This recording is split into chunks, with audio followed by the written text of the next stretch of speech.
Entretien avec Adel El-Beltagy, ministre de l'Agriculture de l'Égypte et président du CIAM, Centre international des hautes études agronomiques méditerranéennes.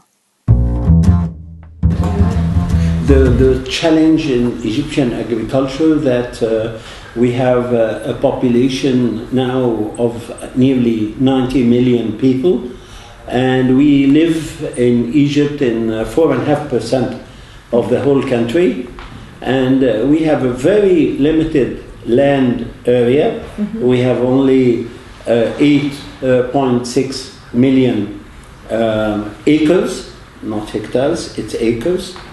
For us in Egypt, we have to have very intensive agriculture.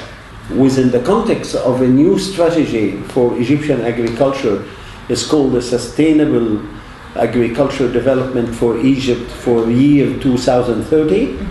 We are aiming to increase this percentage to 200% and to increase the productivity and the quality of all the commodities which we have, as well as to expand in the desert for another 4 million acres by year 2030.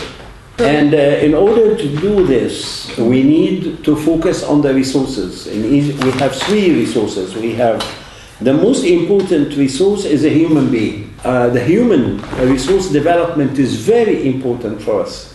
We are focusing on the young people, the young farmers will be the new farmers, because the old farmers is getting out of business. Then we focus on the young farmers, on training them, injecting a lot of knowledge for them, then they can change and modernize Egyptian agriculture. But this is the first resource, is a human being. But we have another resources, it's the water.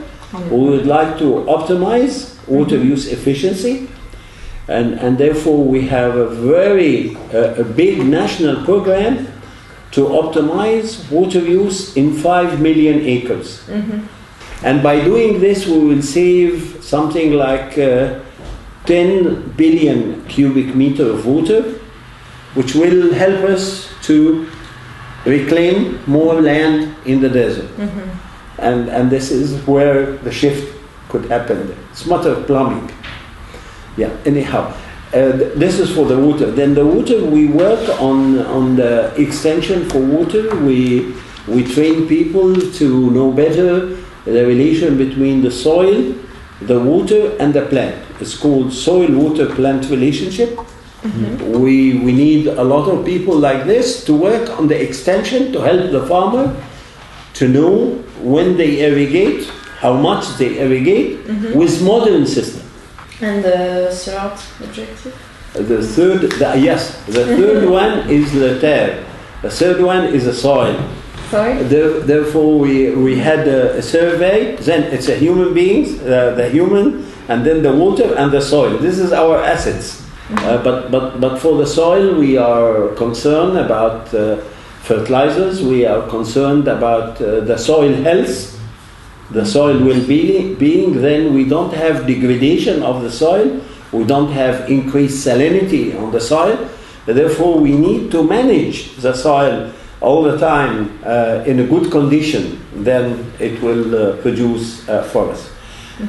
This is just in general. Our overall objective on this is to increase the income and and to improve the livelihood of the rural poor in Egypt, because we have 40% of the people in Egypt are in poverty, and 20% is in acute poverty. How is the situation between Egypt and France concerning grain imports? We are open to this, and things will go easier because it has to go through the regulations and inspections and so on.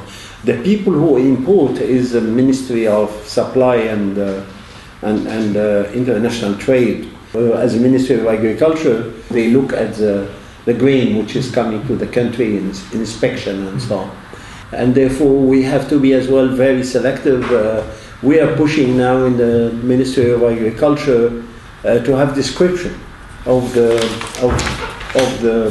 wheat which is imported from the gluten percentage, the protein percentage, all the elements should be, because we would like to avoid people dumping wheat in Egypt, and because not France but other people, and I don't want to mention name of countries, but there is people who are surplus, and sometimes they give the surplus, which is they give it and you pay for it as if it's a good prime wheat. It looks like wheat, but it's not. The quality is terrible, and therefore we are for the good quality. And France wheat has a good reputation, and this is could continue. I mean, of course we are trying to increase wheat production, but there is a deficit in the wheat in Egypt, which will continue for a couple of years. With the increased population, now we are 90 million. We are heading by year 2025 to 110. And people like bread very much. So are you interested by the French company in agriculture? Or do you want to bring a French company to Egypt? We are very open for this. We have an investment program and portfolio in Egyptian agriculture for the newly reclaimed area. We already had a Japanese company. There is a lot of option for agro-industry from France to work in Egypt. Okay. And because you have limitation with the European Union, yes, there is limitation of what you can produce. Because you have quotas. Yes. But if you come to Egypt, you are out of this quota. Okay. You can sell to Asia. You can use Egypt to sell anywhere else outside of the European market. Yes. We have Danes. We have people from Denmark who would like to raise bring milk production and cheese and so on, because they feel that they cannot do this in Denmark anymore. Okay. And do you want to develop livestock farming and milk production in your country? We are not focusing on. We're not focusing on meat production from the animals. We are focusing on milk. Milk, yes. Yeah. Milk is our prime objective. Okay. And if, by the way, there will be meat, it's fine. But milk is our objective. Why? Because the young children in the villages and so on, we would like to enrich their nutrition because of their mental capacity. If they are not well fed from 0 to 6 months, very important, and the pregnant woman as well. Very important to give her good food because this will help the intelligence of the person. And if you are investing in the future, you invest on these young babies and the youth. We are focusing as well on aquaculture. Aquaculture? Inland aquaculture and marine aquaculture.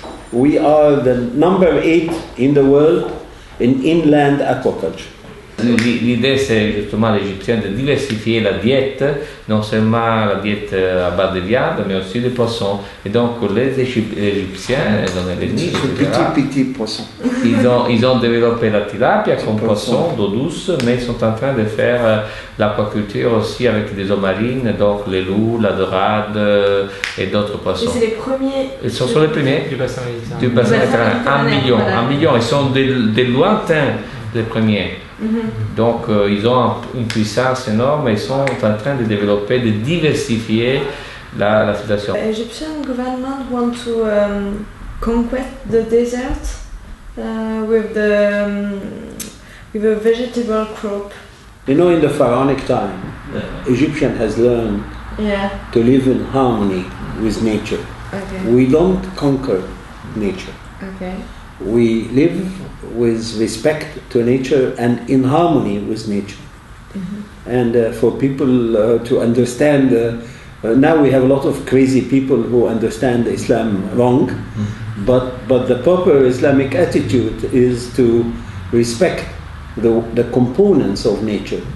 You don't burn, you don't cut a tree, you respect the water, you respect all these God-given issues. Therefore we are living in harmony with the nature. But this is philosophical. And to finish, okay. What is your feeling about the politics, Egyptian politics in general? Yeah, my feeling that we came out of a nightmare. Religious people who does not understand Islam, by the way, but they wanted to rule the country with one line, one understanding, which has to be for everybody. And this is not Egypt. Egypt essentially is a country which is for openness, for very, very serene and very good relationship between the Copt community. We have a Copt community in Egypt. And these people, they own Egypt as much as I claim that I am Egyptian. They were there even before my grandfather came. And we have an innate respect for religion, innate respect for the church, the synagogue, the mosque. But this was going to go away by this fanatic people who were there.